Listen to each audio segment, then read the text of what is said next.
السلام عليكم ورحمة الله وبركاته. حبايبي عاملين ايه؟ يا رب تكونوا بخير. قبل اي حاجة نصلي على رسول الله صلى الله عليه وسلم ونحط لايك للعظمة دي. تعالوا كده شوفوا احنا عاملين ايه. هنا جبت كده طاسة على النار وحطيت زيت ومعلقة زبدة. تمام. وهنبتدي نشوح فيها قطع الفراخ معانا، القطع الصدور او قطع وراك زي ما تحبي.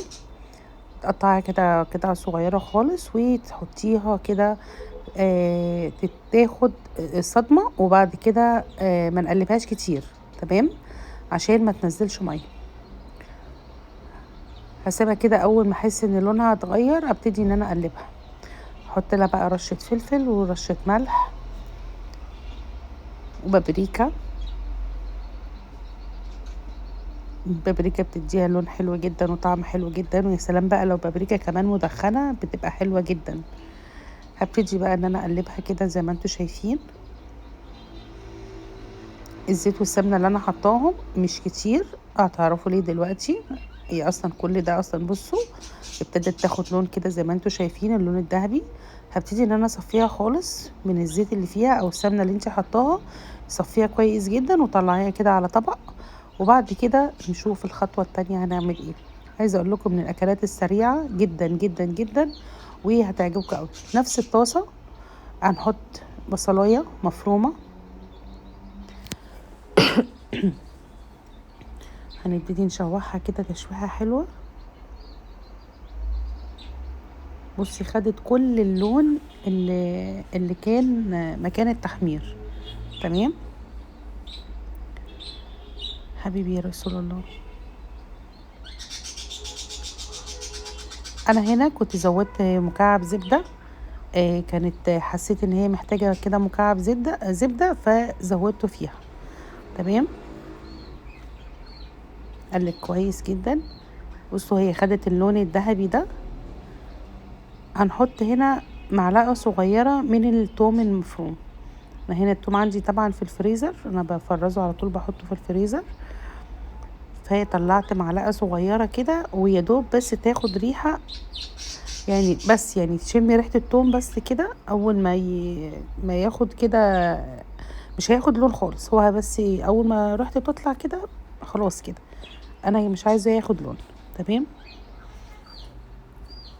هنحط بقى شويه كزبره. اول ما نلاقي ريحه التوم طلعت معلقه كزبره حلوه كده وخلاص.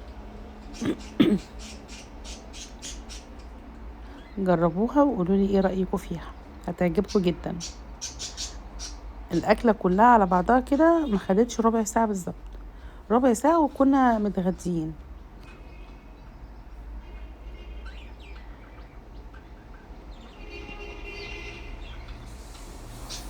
ما تسرحوش، اسرحوا في ريحه الثوم والبصل كده. بص عايزه اقول لكم ريحه الثوم ده بيخليني في حته تانية خالص. هنزل بقى بالطماطم فرماها في الخلاط. الطماطم بتاعتي بسم الله ما شاء الله حمرا، فما احتاجتش ان انا احط صلصه خالص. لو الطماطم بتاعتك مش حمرا ممكن تحطي معلقه صلصه معاهم. تمام. بصوا بقى التسبيكه اتسبكت اهي زي ما انتوا شايفين كده.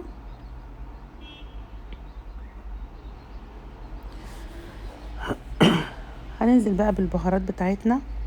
هنحط كزبره، هنحط فلفل اسمر، هنحط ملح.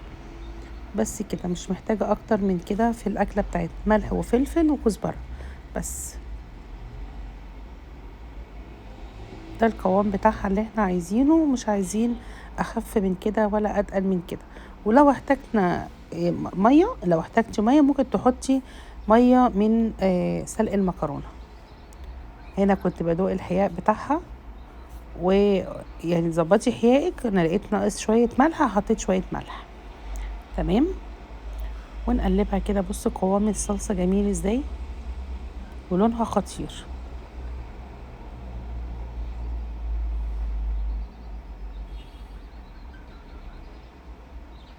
هنا ماشية معاكم خطوة خطوة كده. هنا كان عندي مشروم حطيت مشروم، مش عايزه تحطي مشروم براحتك، المشروم ده اختياري.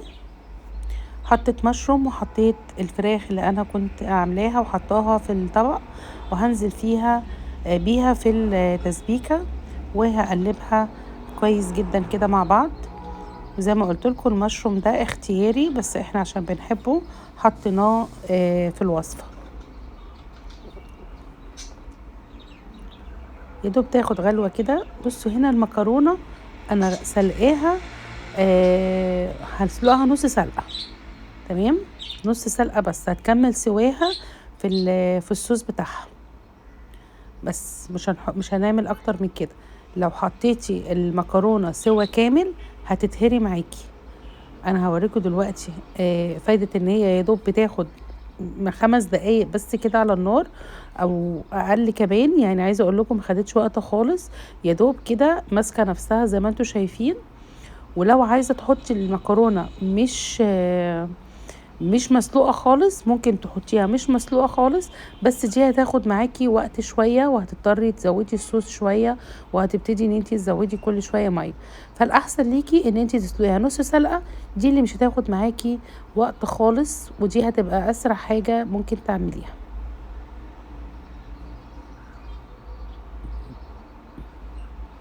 هنقلب بقى كل الكلام ده مع بعضه. احنا هنوطي عليها النار، مهم جدا انك توطي عليها النار 5 دقايق، وبعد كده تشوفيها لقيتيها محتاجة مية هتزودي، لقيتيها انا كده كانت تمام معايا. بصوا بسم الله ما شاء الله، خطيرة، عجبت كل اللي اكلوها في البيت، بسم الله ما شاء الله.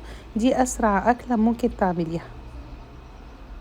بصوا يا نهار ابيض على الجمال، عظمة، جربوها هتعجبكم جدا. لو ما جربتهاش هتندمي. خليكم معايا ان شاء الله في فيديو جديد، والسلام عليكم ورحمة الله وبركاته.